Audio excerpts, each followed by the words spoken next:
Hey guys, last time I made a video on the 5 best glitches from the original NES, and I got a lot of good feedback for that one, so I figured why not do my 5 favorite glitches from the Super Nintendo. In order for these glitches to qualify, they have to either be very useful glitches or enhance the game beyond what the original developers intended. This was tough because just like the original NES games, the developers couldn't send an update on the fly and make it work better. They had to get it right the first time. But even with all the testing, there are some bugs and glitches that made it through.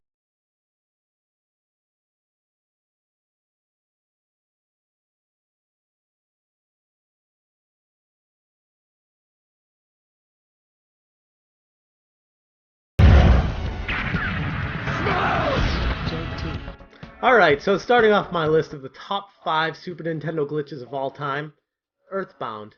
This one has a walk through walls cheat in Tucson, where you can actually skip an entire part of the game. It's pretty cool. So for Earthbound in Tucson, you want to get to this part of the map and buy as many skip sandwiches as you can hold. And then you want to try to finagle your character, Ness here, into this area. And it's a very, very specific pixel point that you have to get him to. You just wiggle your controller left, down, right, down, left, and then keep going back and forth and back and forth. And eventually, if you get the right pixel, you actually clip right through the wall. The reason you need the skip sandwich is it speeds him up so that he can actually accomplish this glitch. There are 3 different walls to do it on. You saw the first 2 over there. This is the final one, and this is probably the toughest of the 3. You find that 1 pixel, you clip through it, and then you can go through the tunnel here. And by doing this, it actually skips the entire 3 part of the game. Pretty crazy. For number 4, I'm going with Final Fantasy II and the item duplication glitch. For the glitches and bugs I'm going to be listing, this is probably the easiest one to accomplish. While you're in battle, you just want to select a blank spot on the item list, and then swap out what you're holding in your right hand with that blank spot.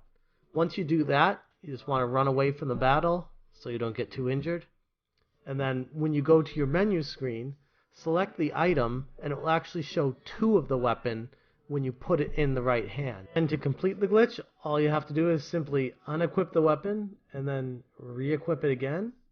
And the game will make 1 in the item menu, and you'll be holding the other one, so you'll have 2. And you can do this as many times as you want and sell the duplicate item for as much money as you want, and this will make the game a whole lot easier. And number 3, I'm going with SimCity for the infinite money cheat. Depending on who you ask, they might say the developers intended for that cheat to be in the game, but after doing it a bunch of times, I can see that it's a glitch and it couldn't possibly have been planned for. But boy, it does make the game a whole lot more fun.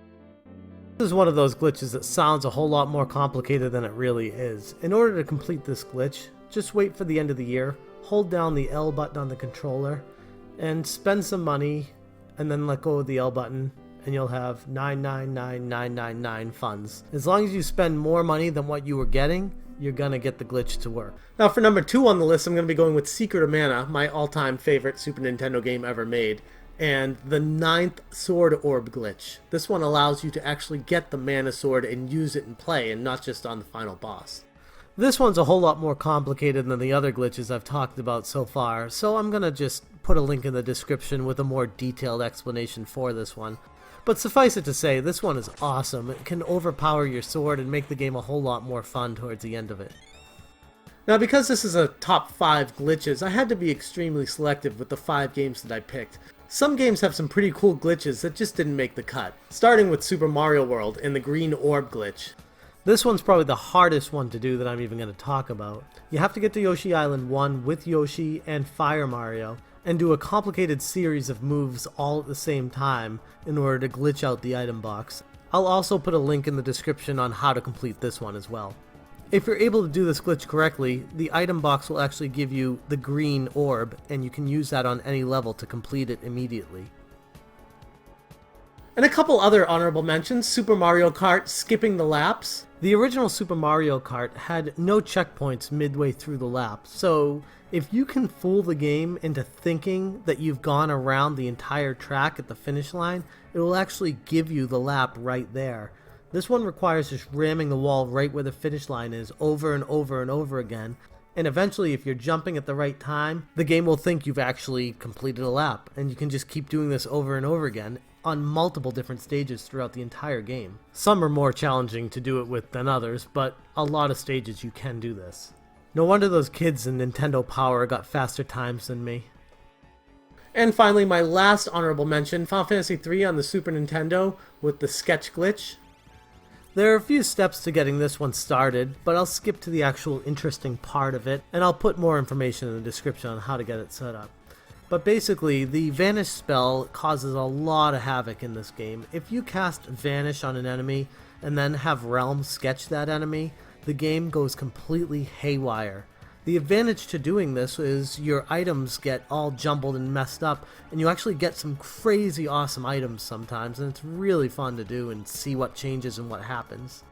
And finally, number 1 on my list, my favorite glitch on the Super Nintendo of all time, Legend of Zelda: A Link to the Past, the ability to get to the Dark World early glitch. I don't really blame the testers for not catching this one, but if you get to Death Mountain and you find the magic mirror as the bunny rabbit, you can inch just a pixel over. The game will actually force Link to go back to the Dark World, and then you can use the magic mirror again and move another pixel forward. Just keep moving 1 pixel forward each time, and eventually the game will let you move far enough forward where you're allowed to hop down the ledge and explore the actual Dark World before you even get the Moon Pearl. The reason why this glitch in particular is my favorite one is because it lets you explore an entire world that you're not even supposed to be in yet, and trigger events that aren't even normally allowed until you complete a whole bunch of other stuff first, and really mess with the inner workings of the game. It's pretty fun. And there you have my top 5 Super Nintendo bugs and glitches. I've played most of the Super Nintendo catalog throughout my entire life, and these 5 really stood out. I'm having a lot of fun making these videos, and just like the NES games, let me know if you guys have any other glitches or bugs that I didn't mention here that you feel should have been on the list. That's all I got for today, guys. I hope you enjoyed it, and I'll see you next time.